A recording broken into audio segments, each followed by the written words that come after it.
ॐ श्री गणेशाय नमः। हरि ओम। मा आनो भद्राः क्रतवो जन्तु विश्वतो दग्धासु अपहरिता स उद्भिदाः देवानो जाता सदमिद्वृधे असन्नप्रायुवो रक्षितारो दिवे दिवे देवानां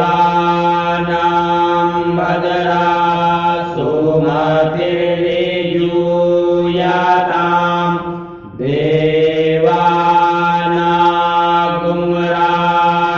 देवानागुंरातिरभिनो निवर्ततां मा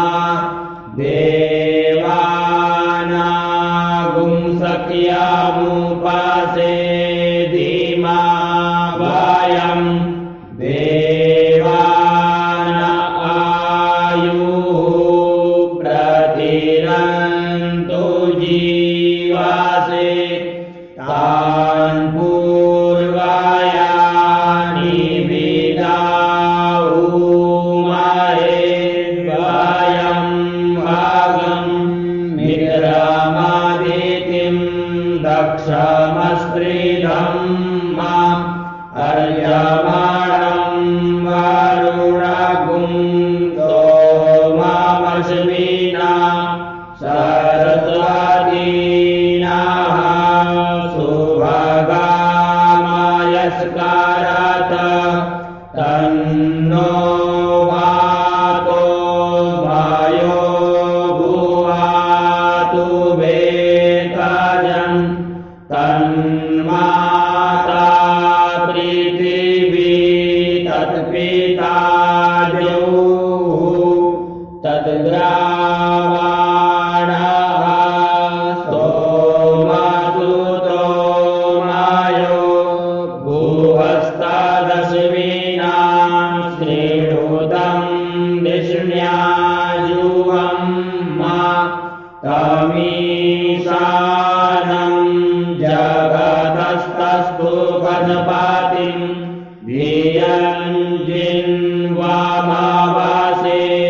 हुमहे वयं मा उगानो जाता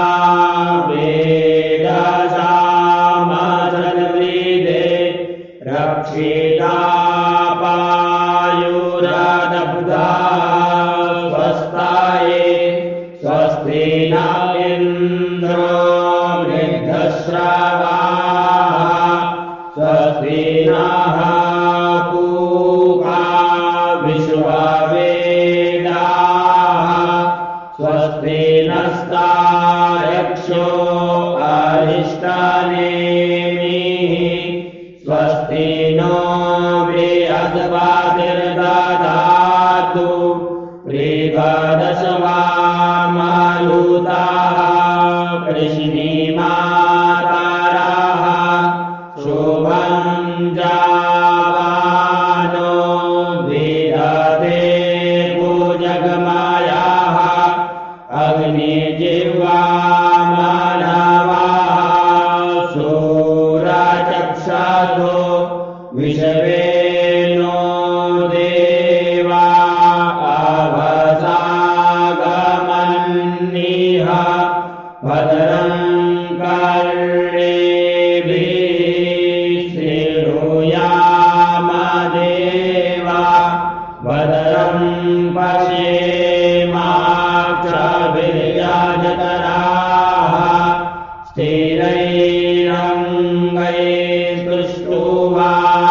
स्थिरैरङ्गैस्तुष्टुवागुंसस्तनु विर्व्यसेमाहि देवाहितं जलायुः शतमिन्नु शारदो अन्ति देवा जतरा नश्चकरा जरसं तनूना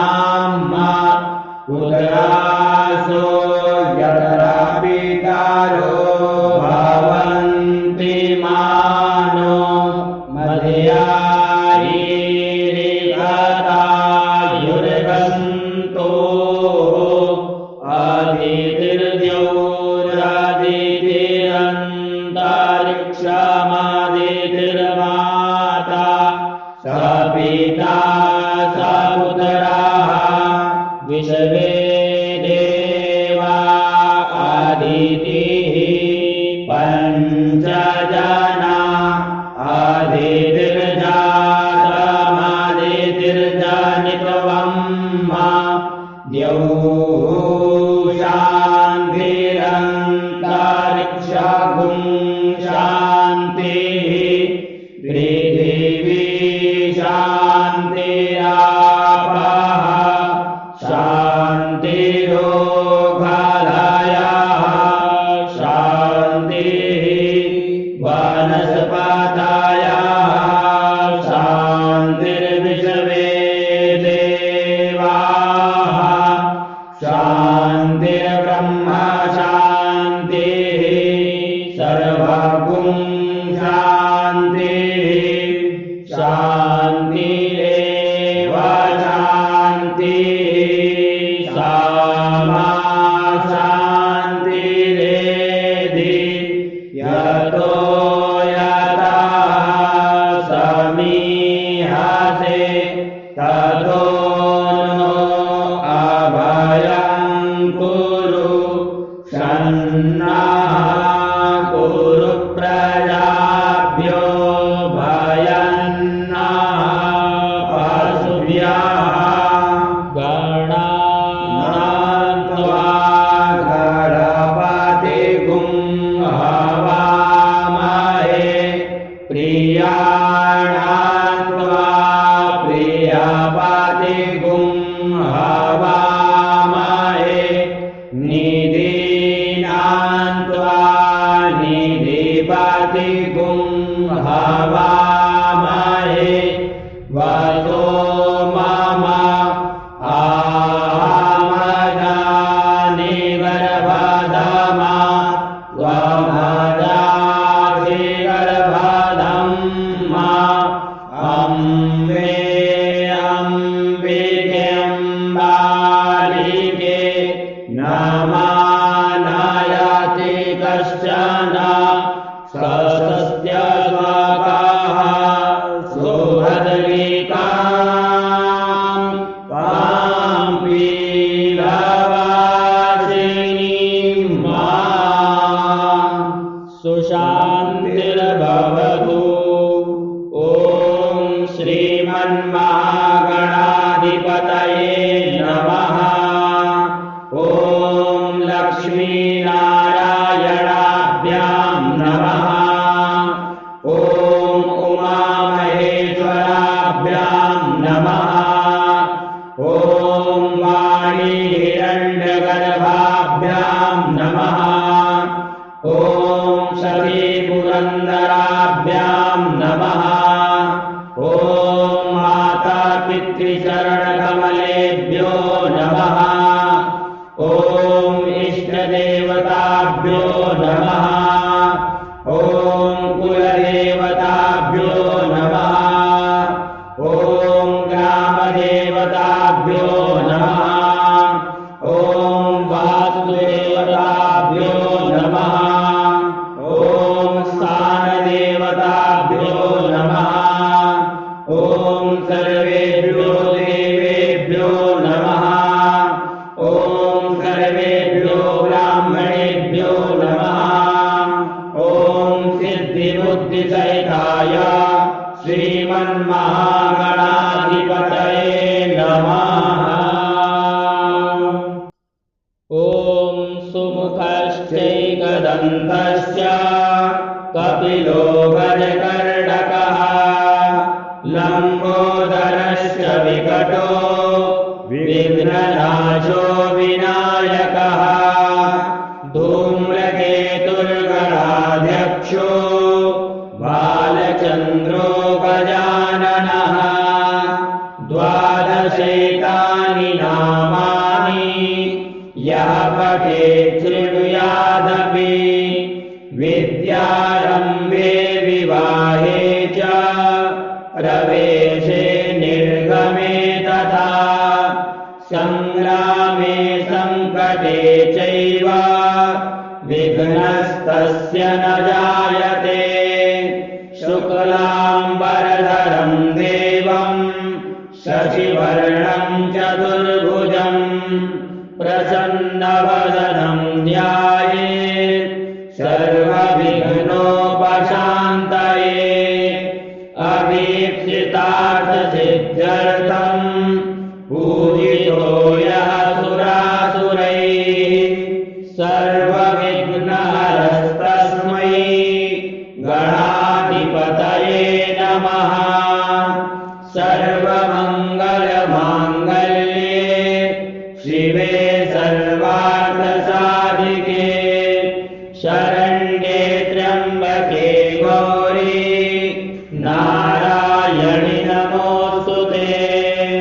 सर्वदा सर्वकार्येषु नास्ति तेषाममङ्गलम् येषां हृदि स्थो भगवान् मङ्गलाय तनो हरिः तदेव लग्नं सुदिनं तदेव ताराबलं चन्द्रबलं तदेव विद्याबलं देवबलं तदेव लक्ष्मीपते ते वियुगं स्मरामि लाभस्तेषां जयस्तेषां कुतस्तेषां पराजयः येषामिन्दीवरश्यामो हृदयस्थो जनार्दनः यत्र योगेश्वरः कृष्णो यत्र पार्थो धनुर्धरः तत्र श्रीर्विजयो भूतिर्ध्रुवा नीतिर्मतिर्मम अनन्याः चिन्तयन्तो मां ये जनाः पर्युपासते तेषां योगक्षेमं वहाम्यहम् स्मृतेः सकलकल्याणं भाजनं यत्र जायते पुरुषं तमजं नित्यं व्रजामि शरणं हरिं सर्वेष्वारम्भकार्येषु त्रयस्त्रिभुवनेश्वराः देवादिशन्तु नः सिद्धिं ब्रह्मेशान जनार्दनाः विश्वेशं माधवं ढुण्ढिं दण्डपाणिं च भैरवम् वन्दे काशीं गुहां गङ्गां भवानीं मणिकर्णिकां वक्रतुण्डमहाकाय